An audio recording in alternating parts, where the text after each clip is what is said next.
On the internet, nobody knows you're a dog.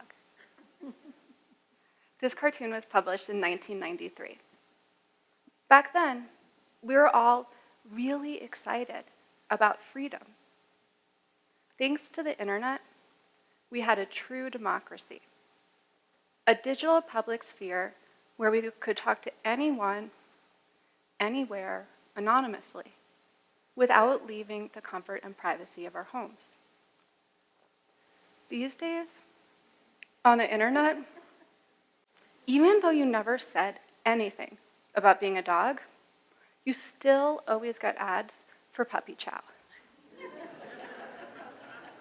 Sometimes the ads are for poodle shampoo, even though you're really a very dignified border terrier. But either way, that dream of digital freedom and privacy, it's dead. And it's not even about being a dog on the internet anymore. It's our whole lives. It's everything.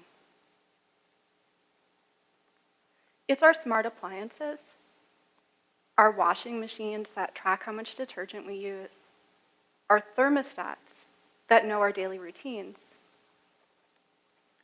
It's our TVs that watch what we watch. It's everywhere. It's the sensors that capture your location when you drive by. It's the beacons that follow you down the aisle at the supermarket. And it's the algorithms that predict what cereal you're going to buy. It's a whole internet of things that spy on you. Okay. I know it's starting to sound like maybe I'm a little bit crazy. So I'll admit it's not all bad. We can do cool stuff too. Like we can order food and taxis without having to talk to anyone. We can read books without going to the library. We can even meet people to date without having to go to a bar. It's normal. And I was pretty much okay with all of it before I went to Sweden. Sweden has been described as the El Dorado of data. Everyone has these personal identification numbers that you use for everything. It's like if our social security numbers were also our bank account numbers and our library card numbers and our supermarket rewards numbers and our medical IDs.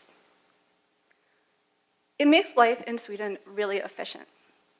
Like, you can pay your taxes by text message. But then I met these digital activists who kind of ruined the whole thing for me.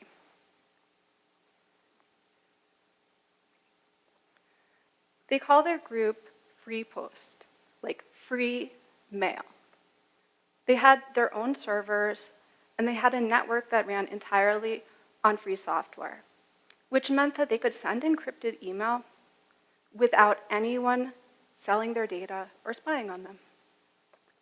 They told me that even though it's really hard to have any privacy in Sweden, that privacy was something that was worth fighting for. And they were really nice. So I joined them.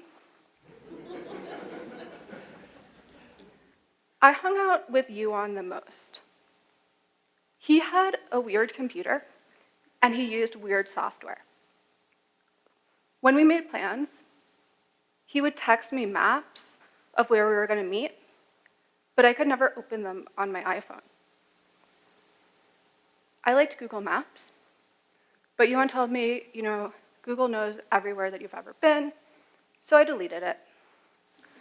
But really, what other options do we even have?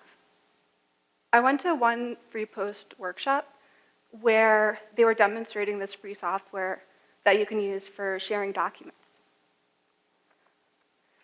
Yuan told me I could try it, but first I had to join his cloud.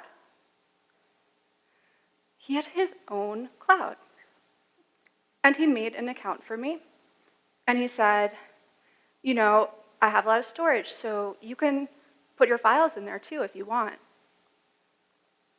I asked, well, does that mean you could look at what I put in there?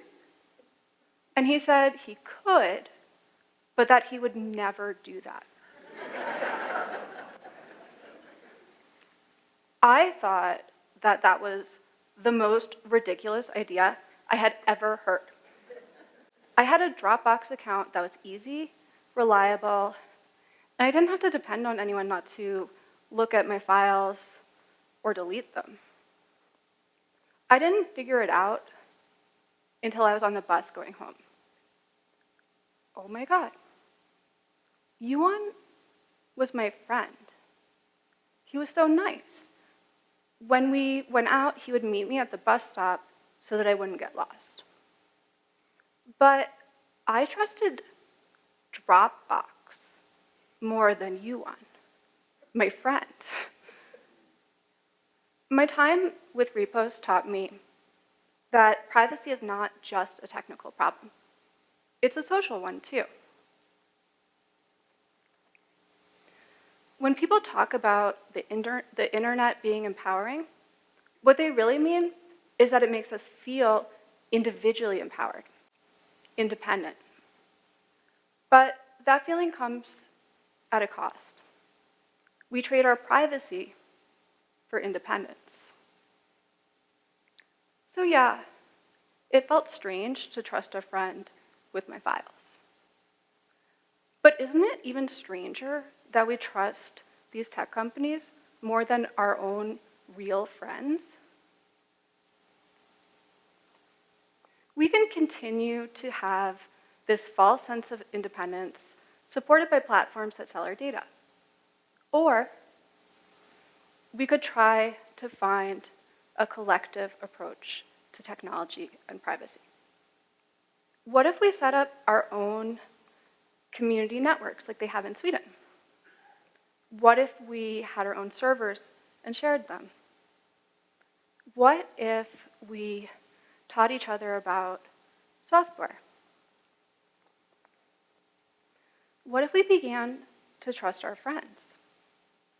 If we could do that, then the next time we downloaded an app that asked us for all of our personal data in exchange for some convenience, we could just say, no thanks. We have our own cloud. Thank you.